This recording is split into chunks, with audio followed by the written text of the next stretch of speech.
فرماتا ہے مسلمان ایک ملت کی طرح ہے. ایک مسلمان دوسرے مسلمان کا بھائی ہے. ملت کسے کہتے ہیں؟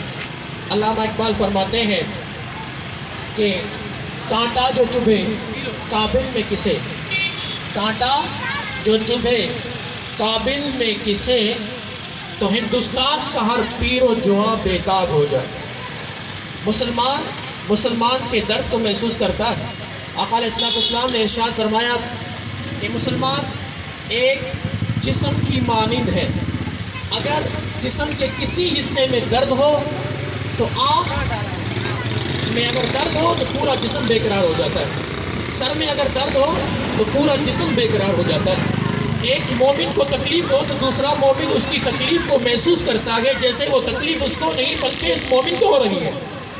آقا علیہ السلام نے ارشاد فرمایا کہ ایک مومنوں کی مثال ایک عمارت کی طرح ہے کہ جس طرح ایک اینٹ دوسری اینٹ کو مضبوط کرتی ہے، اسی طرح ایک مومن دوسرے مومن کو سہارا دیتا ہے، ایک مومن دوسرے مومن کے کام آتا ہے.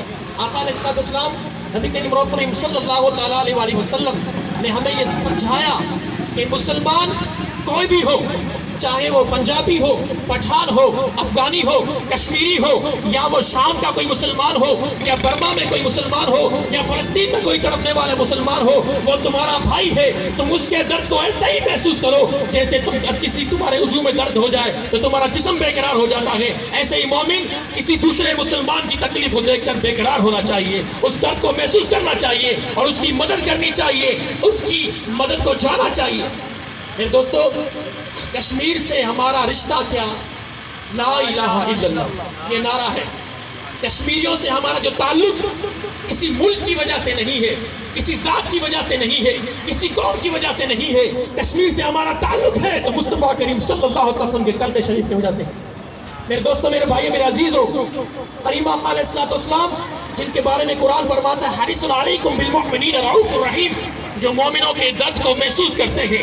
کسی مومن کو کانٹا چبھ جائے آقا علیہ السلام روزے مبارک میں بےتاب ہو جاتے ہیں. آقا علیہ السلام کی بارگاہ میں ایک صحابی نے جب اپنی داستان بیان کی، یا رسول اللہ، زمانہ جہالیت میں نے اپنی 5 بیٹیوں کو زندہ دفن کر دیا. آقا علیہ السلام نے فرمایا بس اب میرا سینہ نہیں پھٹ نہ جائے اس درد سے کہ میرے محبوب کو اللہ تبارک و تعالیٰ نے ایک نرم دل عطا فرمایا تھا. خنجر چلے کسی پر تڑپتے ہیں امیر، خنجر چلے کسی پر تڑپتے ہیں امیر، سارے جہاں کا درد ہمارے جگر میں ہے. میرے نبی کریم صلی اللہ علیہ وسلم جو آج بھی حیات النبی ہے، جب کشمیر کی کسی بیٹی کی عزت چھوٹتی ہوگی تو کشمیر کی بیٹی نہیں، مصطفیٰ کریم ہمارے روحانی والد ہیں. میرے نبی کریم صلی اللہ علیہ وسلم کے جگر پر وہ میرے دوستوں کیا درد ہوتا ہوگا، یہ میرے نبی کی بارگاہ سے کوئی جا کے پوچھے. جب کسی کشمیری ماں کا بیٹا اس کے سامنے میرے دوستوں تڑپ رہا ہوتا ہے، اس کی بیٹی تڑپ رہی ہوتی ہے، جب بچے بڑک رہے ہوتے ہیں بھوک سے، اتنے دن ہو گئے کرفیو لگا ہوا ہے، تو میرے دوستوں میرے روزے اطہر میں کریم آقا علیہ السلام کے قلب اطہر کو جو تکلیف ہوتی ہوگی ہر مومن اس کو محسوس کر سکتا ہے. اس لیے فرمایا اے مومنو، اے ایمان والو، قرآن فرماتا ہے وَمَا لَكُمْ لَا تُقَاتِلُوا فِي سَبِيلِ اللَّهِ، اے مومنو تمہیں کیا ہو گیا ہے کہ تم اللہ کی راہ میں جہاد نہیں کرتے. وَالْمُسْتَضْعَفِينَ، ان مجبوروں کے لیے، ان بے کسوں کے لیے، من الرجال والنساء والولدان الذين يقولون ربنا اخرجنا هذه قرية ظالم اهلها، وہ دعا کرتے ہیں مجبور بے کس عورتیں، بچے مجبور ہیں جو کافروں کے ظلم و ستم سے تڑپ رہے ہیں، وہ دعا کرتے ہیں مولا اس ظالم بستی سے ہم کو نکال دے اور ہمارے لیے کوئی مدد کرنے والا بھیج دے. ملتوں کا ولیہ، ہمارے لیے کوئی مددگار بھیج دے، نصیرہ کوئی مدد کرنے والا بھیج دے. تو قرآن یہ فرماتا ہے مومنو، آج ہم نے تمہیں ایٹم بم دیا ہے، تم لوگوں کو طاقت دی ہے، قوت دی ہے. جب پاکستان ایٹمی ملک بنا تھا تو میرے دوستوں فلسطینیوں نے خوشیاں منائی تھی، کشمیریوں نے خوشیاں منائی تھی، ہر مسلمانوں نے خوشیاں منائی تھی.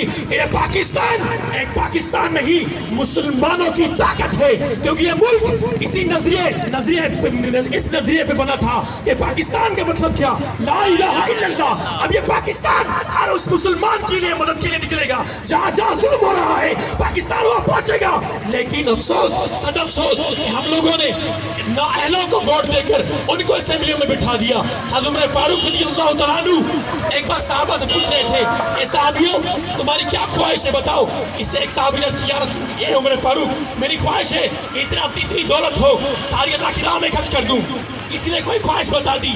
عمر فاروق نے فرمایا توجہ چاہوں گا, آپ نے فرمایا میری خواہش یہ ہے کہ میرے پاس بہت سارے آدمی ہوں اور وہ سارے کے سارے کوئی معاذ بن جبل جیسا ہو, کوئی ابو عبیدہ بن جراح کے جیسا ہو, کوئی حضرت ابو سالم جیسا ہو, کوئی حذیفہ جیسا ہو, اور ان سب کو میں دین اسلام کی کوئی ذمہ داری دوں. کہنے کا مطلب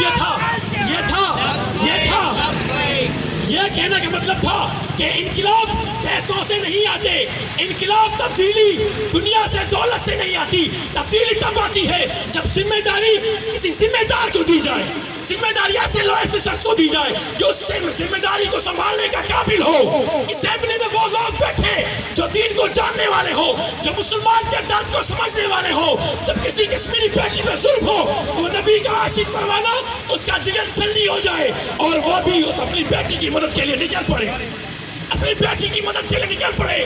یہ تب ہوگا اے مسلمانوں آپ سب کی ذمہ داری ہے, آپ سب سے قیامت کے دن پوچھا جائے گا. یہ جو ووٹ تم لوگ ڈال رہے ہو اس ووٹ کے بارے میں پوچھا جائے گا کہ تم لوگوں نے ووٹ شرابی اور زانیوں کو کیوں دیا, جو اپنے شراب نشے میں مست ہو کر آج امت مسلموں پہ ظلم ہو رہا ہے وہ خاموش سوئے ہوئے ہیں. اے مسلمانوں آئندہ الیکشن میں اگر ووٹ دینا ہے تو تحریک لبیک پاکستان کی ووٹ دیں, جنہوں نے ختم نبوت کی خاطر, ناموس رسالت کی خاطر, کشمیر کی خاطر. آج یہ ریلی اصلاح کی میں پہلی بار کشمیریوں کے لیے نکلی ہے. یہ اس جماعت کے مخلص ہونے کی نشانی ہے. یہ جماعت روٹی کپڑا مکان کے لیے نہیں نکلنے والی, یہ جماعت نظریے کے لیے نکلتی ہے, یہ جماعت پاکستان کے لیے نکلتی ہے, یہ جماعت اب کمزوروں کے درد کو محسوس کرتی ہے. کیونکہ اس جماعت کا امیر کسی قوم کا نظریہ نہیں, اس جماعت کے امیر کا نظریہ لا الہ الا اللہ محمد رسول اللہ کا. ہم نظریے کے لیے نکلے ہیں. جو قومی اپنے نظریے کی حفاظت کرتی ہے وہ تا قیامت قائم رہتی ہے. وما علینا الا البلاغ. لبیک لبیک.